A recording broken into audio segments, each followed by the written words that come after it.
I thought it was a prank, until I saw the handwriting, his. The envelope had no return address, just my name, centered in that familiar serif font he always used, something old-fashioned and precise, like him. For a second I laughed. Of course I laughed. Because who the hell sends a physical invitation in 2025? And to me, of all people, I turned the cream-colored paper over in my hand, feeling the weight of it. It smelled faintly of eucalyptus and guilt. I didn't open it right away. I let it sit on the kitchen counter like a trap I refused to trigger. I stared at it while my coffee went cold, while the day turned into night, and the next morning I opened it. You are cordially invited to celebrate the engagement of Julian Hart and Taryn Vale. My stomach flipped, the way it used to when he'd surprise me at work or whisper plans for a future he never intended to keep. I stood there barefoot in an old hoodie, holding a piece of paper that had the audacity to pretend we were strangers now. I read it again, just to be sure. Same Julian, same last name, same penmanship, same damn city. It had been 5 years. 5 years since the night he said, "I need space to figure things out." 5 years since I moved out of the apartment we picked together. 5 years since I stopped waiting for a text that never came. And now this. I wasn't angry. Not at first. I was stunned. Then I was confused. And finally, numb. When Nia found me that evening, I was still holding the envelope. She plopped down on my couch with a slice of lemon cake and one eyebrow raised like a loaded weapon. "Let me guess," she said, mouthful. "He wants you to see how happy he is without you." I didn't respond. "He's fishing," she added, licking frosting off her thumb. "Men like him don't send invites. They send messages. This one, it says, 'Look what you missed.'" I looked at her. "So I don't go." She shrugged. "Or you do." "Why?" "Because maybe it's time they remember who you are." Those words lodged in me like glass. I had spent the last half-decade writing under a pen name, avoiding social scenes, building a quiet life. I was the girl who ghosted on her own birthday once just to avoid seeing old friends. The idea of walking into his party with her on his arm, in front of them, the family that used to pretend to love me, felt like willingly throwing myself into a fire just to prove I wouldn't burn. But the next day, I bought a dress. Not a revenge dress. Not a slinky, look what you lost dress. It was simple, elegant, navy blue, a neckline that said, "I'm not here for you," and heels that said, "But I could still ruin you." I even curled my hair. 2 nights before the party, I got a phone call from an unknown number. I didn't answer, but the voicemail was short, clipped, formal. "Mara, this is Margaret Hart. I assume you received the invitation. We'd appreciate your discretion should you choose to attend. This is a joyous occasion and, well, you understand." I nearly dropped the phone. Discretion. That word echoed through my apartment. It wasn't a request. It was a warning wrapped in politeness. The kind of tone she used when she used to tell me to consider a cardigan for family photos or suggest I rethink my stories if I wanted to be taken seriously. The message wasn't from Julian. It was from the woman who had always made me feel like I was almost enough, but never quite, which meant one of 2 things. Either he didn't invite me, or she did. And both options were worse than the other. That night, I sat on my bedroom floor, surrounded by drafts of the novel I had abandoned. A story about a woman who disappears after heartbreak and returns years later, quietly brilliant. A soft storm. A reminder.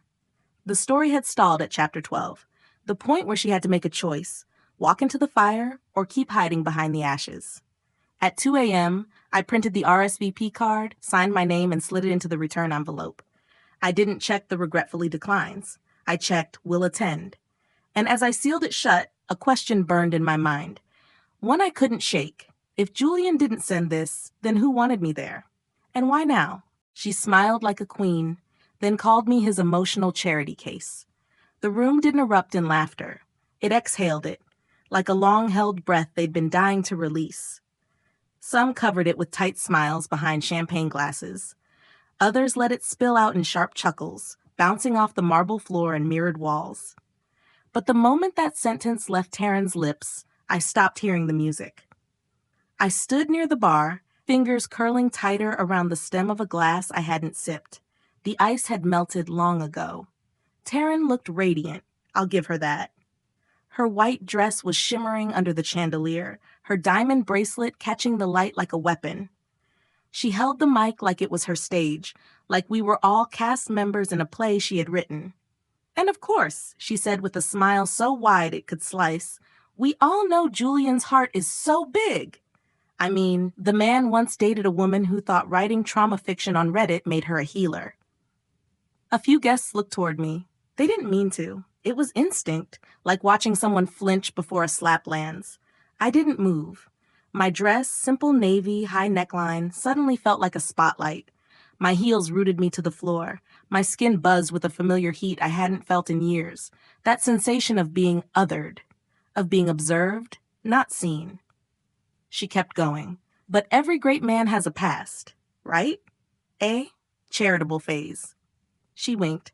And that was when Margaret leaned toward a group of polished women behind her and said, "She was always a temporary detour. We knew he'd find his way back." I didn't need to turn around to know who they meant. Their eyes were already resting on me like judgment. In that moment, I didn't want to cry. I wanted to vanish, to melt into the corner of the room and never have to explain why I came, why I thought I could handle this, why I thought maybe, just maybe, I could be stronger than the past. I placed the glass on the bar. It clinked louder than expected. Naya wasn't with me. She had slipped off to check on a friend in the kitchen. I was alone in this, and Julian, he stood beside Taryn, a tight smile on his face, jaw clenched just enough for me to notice. But he didn't stop her. He didn't reach for the mic. He didn't say, "That's enough." He let her laugh. He let the room laugh. And I, who had once known the sound of his breath in the middle of the night, realized I had been holding mine the whole time. I turned, quietly. The exit wasn't far. I just had to pass the buffet table and the wall of congratulatory photos. A step past the shame, a step into forgetting. But then, the door opened. It wasn't loud, but it was final, like a punctuation mark at the end of the wrong sentence. Everyone turned. She couldn't have been more than 15. Her shoes were scuffed. Her dress was plain, a muted maroon that clashed against the sea of designer gowns. Her hair was pulled back in a simple braid, but her eyes, God, those eyes, were sharp enough to cut through every lie in the room. She walked in alone. No hesitation, no apology. She held a folded paper like it was made of glass and thunder at the same time. She didn't look at the cake, or the lights, or the stunned, staring faces. She walked straight toward the stage, toward the microphone. I watched Julian's posture shift. Just barely. But I saw it. A flicker of recognition. Or maybe dread. Taryn turned, one hand still holding the mic, smile flickering. The girl stopped just below the platform. She looked up once, just once, and said, "I'm his daughter, and I have something to say." The mic slipped from Taryn's fingers. It hit the floor with a static thud, and the party, the carefully planned and perfectly choreographed celebration of love, shattered. Nobody moved. Not even him. Especially not him. Ellie's voice wasn't loud, but it didn't have to be. The silence around her was absolute, thick like fog pressing against every wall. Her hands trembled just slightly as she unfolded the letter, creased, worn, the ink slightly faded at the edges. But her voice, steady, controlled, practiced. "My name is Ellie Green," she said, scanning the room without flinching. "My mother's name was Amelia." The name landed like a ghost walking through the front door. Amelia Green. I hadn't heard that name in years. And judging by the twitch in Julian's jaw, neither had he. She worked at Hart and Lowell when she was 22, interned there during the summer. She always said that was the year everything changed. A sharp intake of breath came from the far side of the room. Someone whispered something too soft to catch. But I could hear the clink of a bracelet, the one Margaret Hart always wore, tightening around a wrist that was suddenly too tense. She met Julian during a lunch meeting. He had just come out of a breakup, she said, heartbroken, still in love with someone he couldn't name. I blinked. My pulse inched up. I didn't need to hear the name. I knew. They weren't serious, she told me. They didn't make promises. But when she found out she was pregnant, she told him. Ellie glanced up for a heartbeat. Her gaze landed directly on Julian, and he disappeared. A ripple moved through the crowd, shifts in posture. A few people lowered their glasses. Julian's hands were at his sides, but his knuckles were white, like he was holding on to a truth he thought would never surface. She never heard from him again. Not once. Not a call. Not a message. She said he made his choice. To not know. To not be involved. She didn't beg. She didn't chase. Ellie paused. Her lip quivered for a fraction of a second, but she caught herself, folded the edge of the paper tighter. Her next words came quieter, like they had teeth behind them. She raised me alone. She worked 2 jobs. She didn't tell many people about him, not even me at first.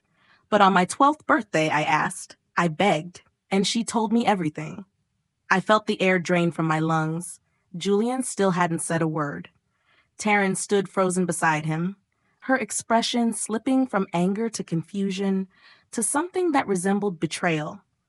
Not just of her, but of the story she thought she was living in. She wrote this letter when she found out the cancer came back. She gave it to me in a sealed envelope and said, "Read this when your father is about to marry someone else." I asked her how I would know.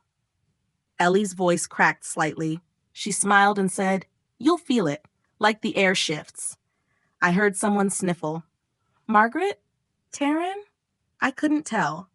All I could hear was my own heartbeat, pounding louder with every word. Ellie took a deep breath, then began to read aloud. Julian, if you're hearing this, I'm gone. And no, I'm not writing to shame you. I'm writing so you understand what you chose to walk away from. I didn't chase you because I had a daughter to raise. I didn't call because I didn't want to beg. But Ellie deserved the truth, and you deserve to hear what you missed. Julian shifted, almost as if to interrupt, but Ellie held up a hand, never taking her eyes off the paper. She has your eyes, your stubbornness. And when she laughs, it sounds like that one summer afternoon we spent at the lake. You remember it. I know you do. A gasp came from someone near the back. A few others were crying now, silent, ashamed for reasons only they knew. She never hated you. I didn't either. But fear turned you into a stranger, and silence became your only language. I hope one day you'll speak again, to her, if not for me. Ellie's hands were shaking now, but she didn't cry. She ended the letter with this. If you're reading this, then maybe he's finally facing the part of his life he tried to erase. Maybe he'll look you in the eye and say the one thing I waited too long to hear. Ellie looked up, locked eyes with Julian. I'm sorry. She folded the letter slowly, pressed it to her chest, and stood there. In a silence so deep, it felt like mourning. Julian didn't say a word. Taryn looked at him, her voice barely a whisper. Is it true? Still nothing. And then Ellie turned, walked off the platform, and headed straight toward the exit. But just before she reached the door, she stopped and said quietly, almost like an afterthought, "If you won't speak for yourself, I will." Then she opened the door, and the truth followed her out. Everyone looked at him. No one stepped forward, not even Taryn. Julian stood there, eyes wide, mouth slightly open, like he had just stepped into a world he no longer recognized. He wasn't moving, not toward Ellie, not toward the mic, not even toward the woman who still wore his ring. Taryn took a small step back, her heels clicking against the floor like a nervous heartbeat. Her fingers clutched the edge of the table beside her, knuckles white. She was shaking. Not from rage, not yet, but from the realization that her fairy tale had cracked somewhere in the middle, and everyone saw it happen. I stayed rooted at the far edge of the room, heart pounding, breath shallow. Part of me expected someone, anyone, to say something, to deny it, to laugh it off, to shift the attention. But no one moved. Then Margaret Hart, composed as always, turned to a waiter near her and whispered something sharp. I saw his brows knit together in confusion before she gestured toward the door. He hesitated. "Security," she said louder. "We need someone to—" No, it was a man's voice. Firm, clear, unmistakably authoritative. Thomas Hart, Julian's father, had risen from his seat. His presence had always been quiet but commanding. The kind of man whose voice didn't need to rise for people to listen. He walked toward Margaret and said it again, softer this time, but louder in impact. "No, Margaret, let it play out." Her lips parted in disbelief, but she didn't argue. Not out loud. Julian finally moved. One step forward, then another. Not toward Ellie, but toward the mic. Like maybe if he touched the thing she had held, he could control the story again. But the room wasn't his anymore. Ellie had returned to the floor, shoulders squared, hands still clutching her mother's letter.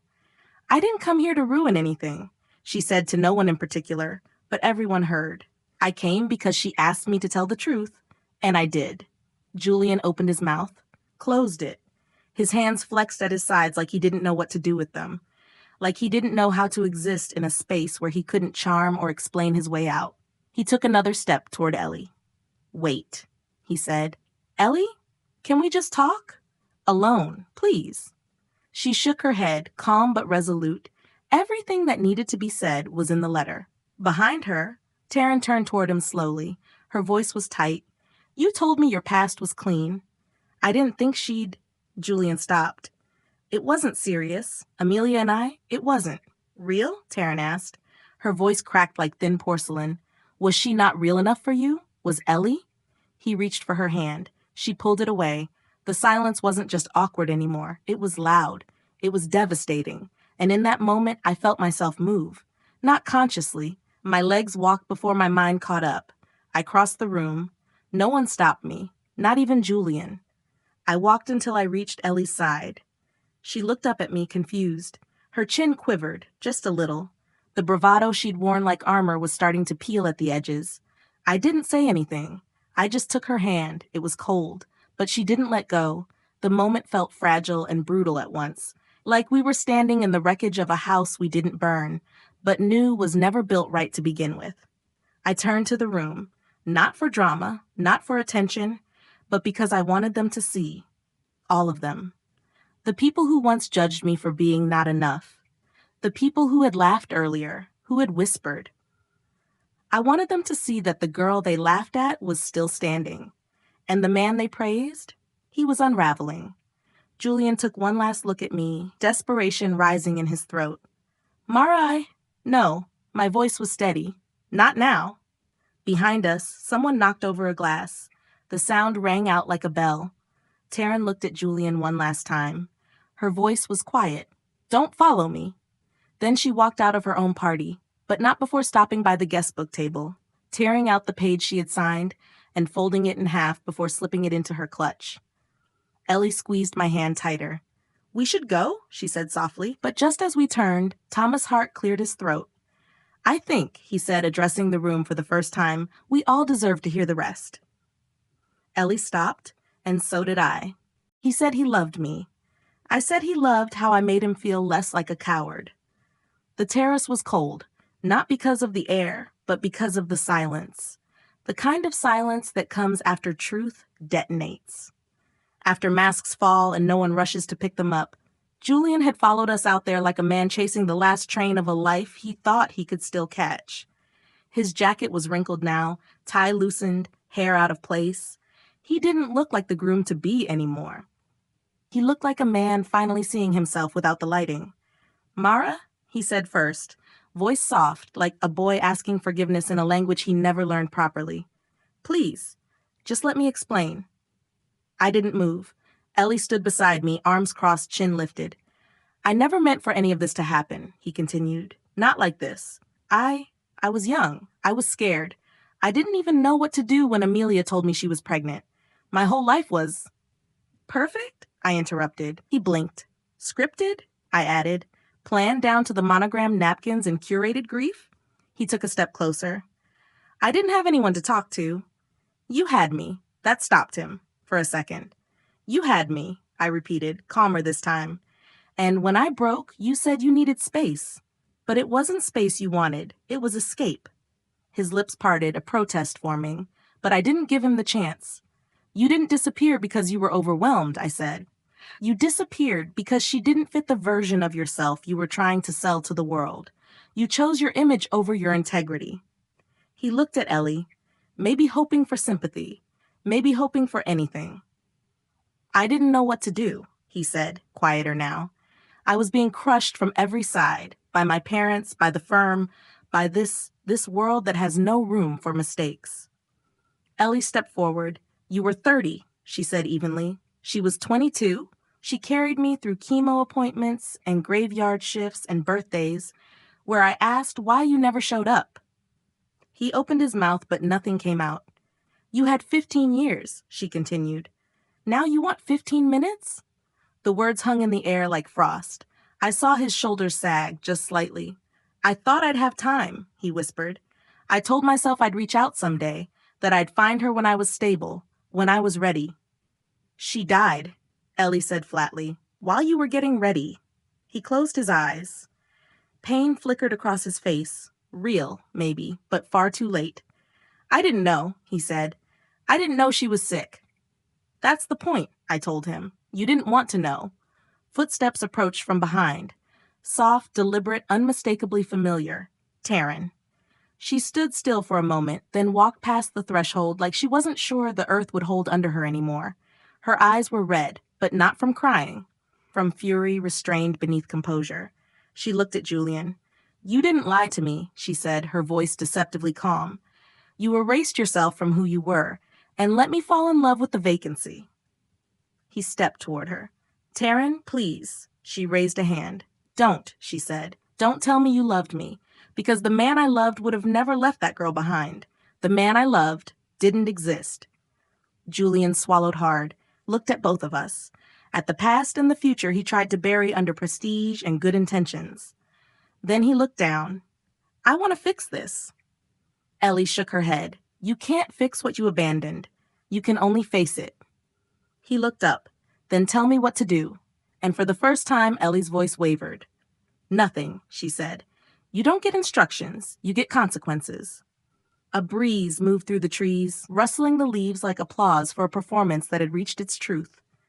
Taryn turned, walking away without another word. I didn't move. Ellie didn't move. Julian just stood there, alone, finally, exactly as he had chosen. And then my phone buzzed. A number I didn't recognize. One word on the screen, Riley. I froze. Ellie leaned closer. Who is it?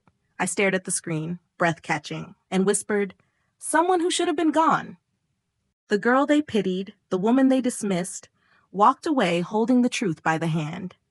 We didn't rush. No one stopped us. Not the guests who once whispered, not the ones who laughed, not even the family that tried to rewrite my name out of the story. Ellie walked beside me, quiet now. Not because she was unsure, but because she had said what needed to be said. There's a stillness that comes after speaking your mother's truth in a room full of people who wanted it buried. Not a silence of defeat, but of reclamation. Leo's car was parked right at the edge of the courtyard, headlights soft against the gravel. He stepped out, leaned casually against the hood, arms crossed. When he saw me, he smiled. Not wide, just enough.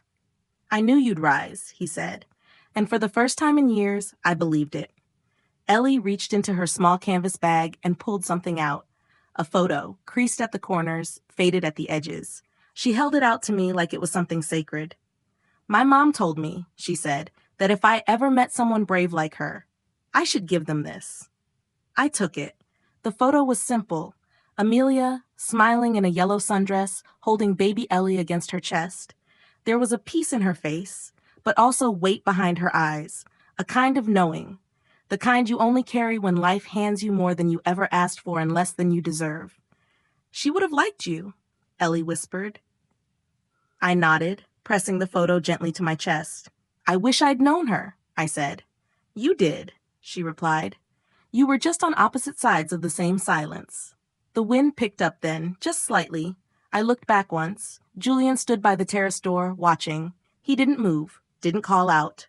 He just stood there, hands slack at his sides, staring at the space we once might have shared. Not as lovers, not even as enemies, but as two people who finally understood that sometimes love isn't enough, especially when it comes with conditions. And maybe that was his punishment, not the loss of a party, or a fiancé, or even a daughter who now knew how to walk away, but the realization that he didn't just lose people, he lost the right to call himself the kind of man who stayed. As we pulled away, Ellie sat in the back seat, head against the window, eyes tracing the streetlights as they flickered past. I sat in the passenger seat beside Leo, photo still in my hands, perfume still on my skin, the one my mother left on my dresser with a note. You don't need armor, but it helps to smell like fire. I didn't cry. I didn't smile either.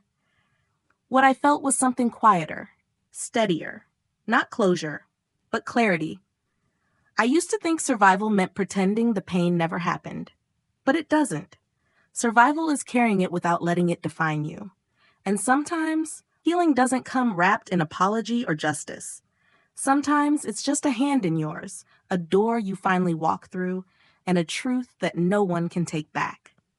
Back in my apartment, long after Ellie had gone, I placed the photo of Amelia and her daughter into the drawer where I keep things I don't want to forget, but can't carry every day. I lit a candle, not for grief, but for witness. I looked out my window and whispered, not to Julian, not to Amelia, not even to the girl I used to be, but to the version of me that finally arrived. We didn't destroy the fairy tale. We just told the real story. And maybe, if you've ever walked out of a room that was never meant to hold your truth, if you've ever been the woman they pitied, the girl they erased, the voice they underestimated, maybe this story is yours too. If it is, stay a while. I'd love to hear where your story begins. And if you're ready, share it with someone who needs to be reminded that walking away isn't weakness. Sometimes, it's the bravest thing we ever do. We're not here for revenge. We're here for reckoning. This is Revenge Her Way. And the next chapter? You won't want to miss it.